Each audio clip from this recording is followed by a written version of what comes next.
इस CAG report ने इन बातों को कहा है कि जिन मंशा के साथ, जिस स्पिरिट के साथ ये नीति शुरू में बनाने की बात हुई, बार बार अलग अलग कदमों पे उसको बदला गया।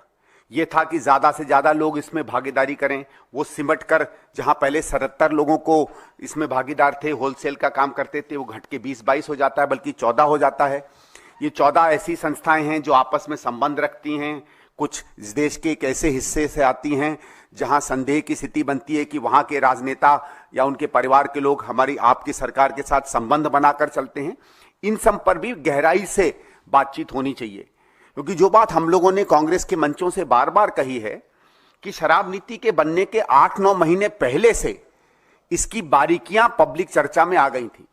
ऐसा क्या है, ऐसी कौन सी कोई ऐसी आबकारी नीति नहीं है जिसकी बारीकियां उस नीति के बनने के पहले आम चर्चा में आ जाएं।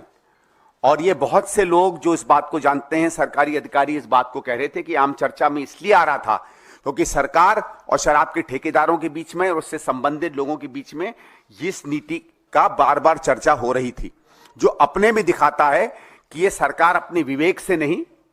बल्कि उनके और जो भी शराब के ठेकेदारों के बीच में संबंध बने थे उससे निकलते हुए जो इन दोनों के आत्महित थे, उसके ऊपर ये पूरी की पूरी नीति बनी है। और इस पर अलग से एक जांच होनी चाहिए। ये सिर्फ सीएजी रिपोर्ट, बार बार लोग कहते हैं, जैसे अभी कुछ लोगों ने कहा कि साहब सीएजी रिपोर्ट में सीधे सीधे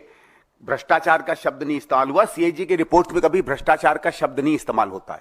वो अनियमितताओं की तरफ दिखाती है, वो इस बात की तरफ संकेत करती है कि आपकी मंशा क्या थी और अंत में हुआ क्या, और उसके बीच में जो कहानी है वो सरकार और जांच एजेंसियों के ऊपर निर्भर पड़ता है कि उसके अंदर की सत्यता निकालें।